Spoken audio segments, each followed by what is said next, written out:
All right, this is our second talk. Our speaker is Pingyi Huo. He is a PhD student in computer science and engineering at Penn State, and his work was sponsored by the Center for Research on Intelligent Storage and Processing in Memory program.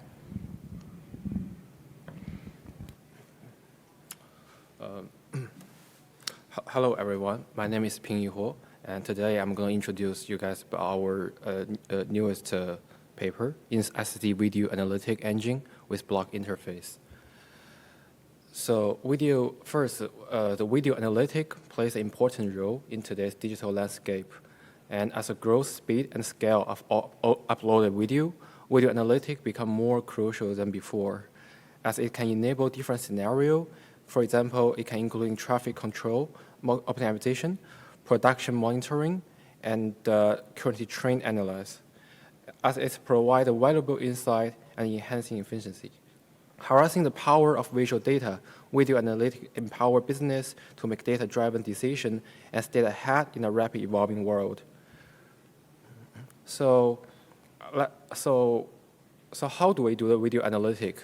So genetically, there's a three steps. The first, user will ask a query and upload it to the cloud side, and then the system will run a neural network or transformer to extract the feature or the bounding blocks that are needed to answer the question.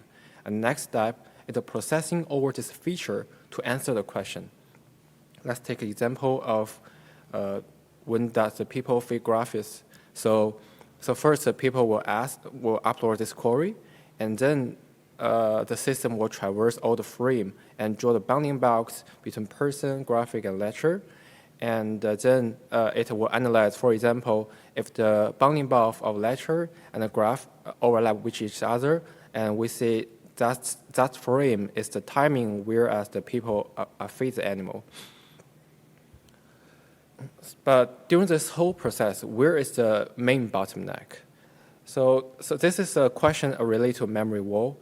So during all the process, whenever we try to process a video, first we need to extract the video from the traditional disks, for example, the SSD, the persistent memory. And as we process the video, those data will be moved to the main memory or VRAM. And after we got those embeddings, those information will play around with a more fine-grained memory, such as the caches and the register. So during the whole process, the data sets, the whole process, if we can somehow eliminate the data transmission overhead, then we'll actually get a better performance. Let's say some quantum value. So you can see during the whole video analytic, nearly more than 80% of time are spending on the SSD access time. So in between the data movement transmission, the main bottleneck here is the SSD access and the read time. To tackle these issues, we will use the currently popular in-storage processing. So in the upper figure, the traditional von Neumann architecture will have a host side and storage side, and they communicate with each other using interconnect, such as PCIe. So, but this will lead to a huge overhead, because not only because of the data transfer, but also there are 20% of bandwidth used for bit correction for the PCIe, and especially for the video analytic, whereas the data is more scalable than the other workload. So the recent advanced research, if we can use the ISP processing with the in-storage processing, we can add an embedded processor right next to the storage, and we can offload some simple but computation-intensive workload to it, so as we can eliminate the data movement between host side and storage sides, whereas we can not only reduce the latency, but also reduce the power consumptions. So the question is, does this approach is compatible with the SSD? The answer is yes. So let's take a look at the traditional SSD. So the SSD has a processor. It's called SSD controller. It manages the data storage, reads and write data, and handle error checking. This controller also implements advanced features such as weird labeling or error collection.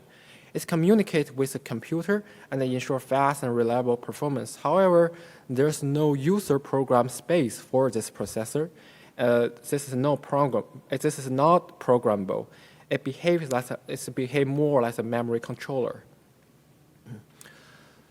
So since this processor can only do simple control work, then this is reasonable that we can update or upgrade it to the more powerful generalized processor that can do more complex work. That is why we're proposing here. We can have an argument processor to do video analytic work. So for this so let's take a look of baseline. So previously the operating system in the upper figure, the operating system communicated with the file system to write data to the SSD. When a file is to be written, the file system determines where the data will go. It creates a new inode containing the file's information and update the super block and other control structure as necessary to keep track of where the data is located. So when the data is read from the SSD, the file system consults the inode to determine where the data is located. Then it retrieve it. This operation is generally faster on the SSD than on the HDD due to SSD has a lower latency and faster access time. So to change it to the in-storage engine, the initial approach is ISVABI. So the ISVABI is a specialized software level modification used in SSD. It's designed specifically for video analytic application. Its goal is to lessen the data transfer between the main processor and the SSD system. So in terms of the organization, the ISVABI structure video metadata into 3 distinct hierarchical levels: the video directory, video entry, and the feature data.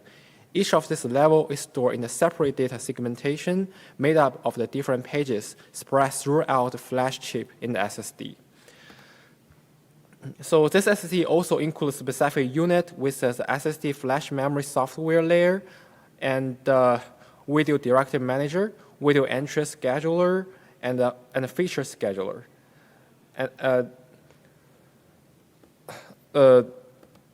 So those three units are used to process the video. For example, the operation handler will process the real workload. The feature scheduler will fetch the feature from the blocks, and the video directory manager will traverse all the possible video related to the queries.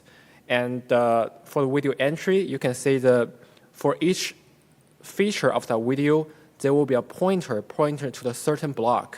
And that block contains the metadata, including the number of frames and the bounding box information of that feature within a video. But this leads to several problems. The biggest problem is it's actually erased the file system in the SSD because it's so if that's the case, we actually need a new API even for the traditional file I/O. For example, fwrite, fread, etc. And we also need to alter the SSD data structure. So it provides a very high deployment cost if we offload it to the data center scale. For example, you couldn't convince people to replace all their SSD with this ISVABI.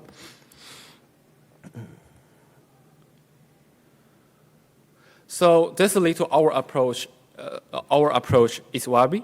So the ISVABI mainly try to deal with the compatibility issues.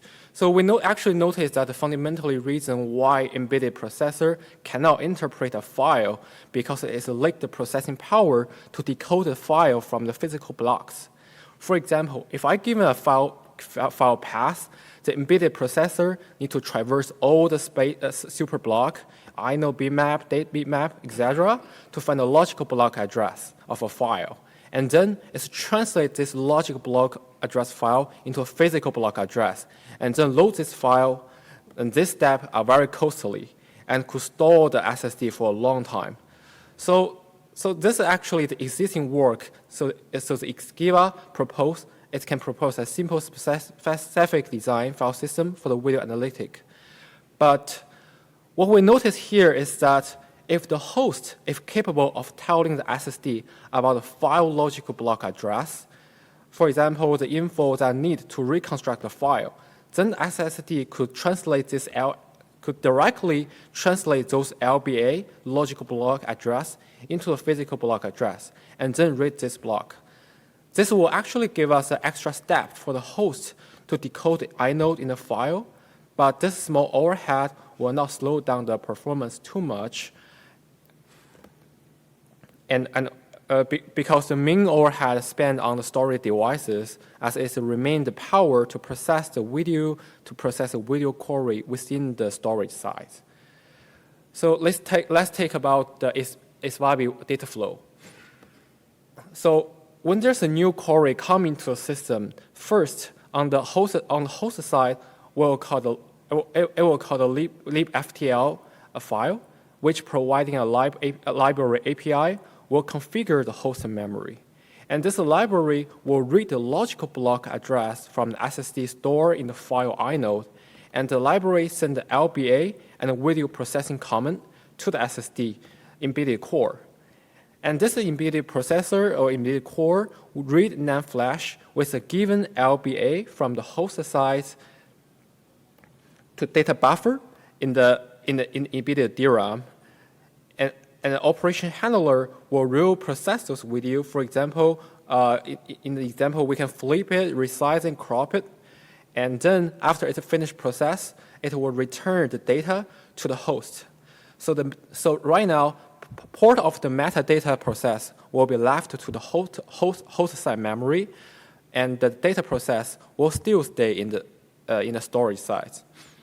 So to have this kind of design, we can have a minimal change of the SSD, but rather leverage the feature and advantage of the ISP process. So we actually implement our design in the real open SSD platform. It's a developing platform, whereas the FPGA and the ARM core integrate with it, and there's a flash, whereas you can play around with the PA and the PL area.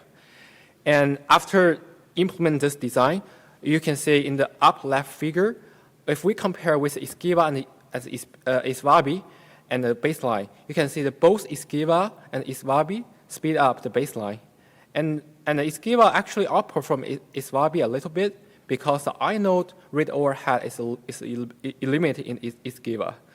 But by equipping with the insider, so this is more like a hardware accelerator replacing the operation handler, and it's actually ISVABI perform better than ISVABI perform better than ISVABI, and because the processing power is actually better. And if we take a look at the upper right figure, this actually shows the power distribution with the baseline.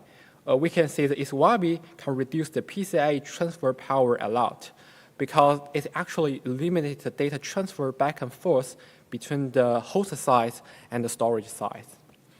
And then we look at the lower figure.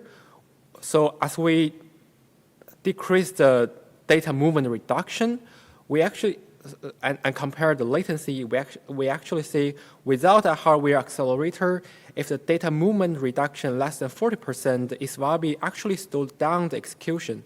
This is because due to the low processing power on the embedded processor.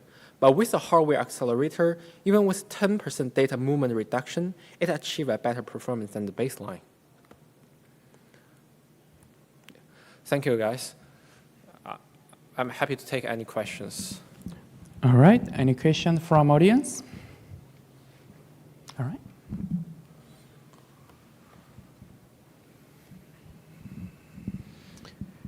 Thank you. So my question is about the analysis time that you say is, well, most of the time is for data access in the SSD.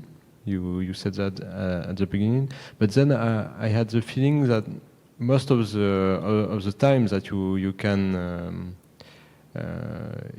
can gain comes from the pre-processing step. So when you gave the figures, I think it was 55%, or well, huge percentage for storage access time. Did it include the pre-processing or not for video analysis? It was at the beginning of the presentation. Yeah, if you can rephrase the question, sorry, I didn't catch up with. So at some point you were giving timings for the analysis, the whole analysis of video, and did these timings include the processing time? Yes. Yes. So you are saying that the time saving comes from where? Like, so basically this design, so this whole design, the timing saving mainly comes from the PCIe bandwidth, actually higher than the PCIe bandwidth. And if we're talking about the processing power, and it is true that the processing power of embedded core is actually much worse than the hosted core. But the thing is, we still see a lot of performance improvement because in here, the PCIe latency is really the main bottleneck. And if we replace it with a better embedded core processor, like for example, in this design, it's Insider, it's actually give us a better performance. Okay, thank you. One more question from audience.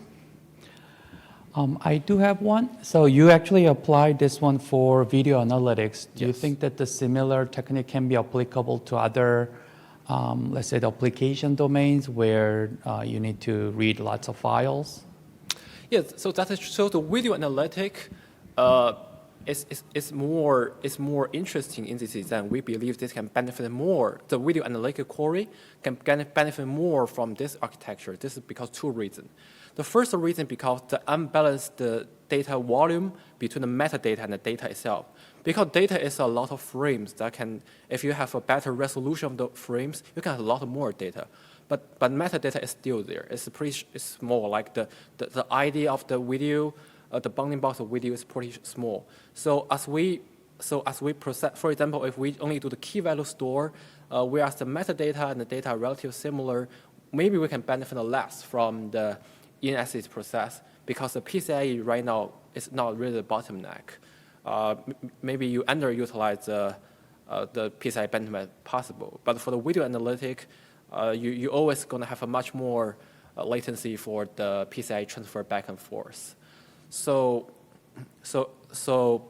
that's the first reason. And the second reason is because the video analytic is different because, like I said before, the data is pretty large. If it's only key value store or other, like, for example, the commercial transaction, data is pretty short. So sometimes the PCIe won't be the bottleneck. But again, the video, the frames, those can be really bottleneck. So the answer is yes, this is absolutely can be used for other workloads, but the video analytic can be really benefited from this kind of architecture. Thank you.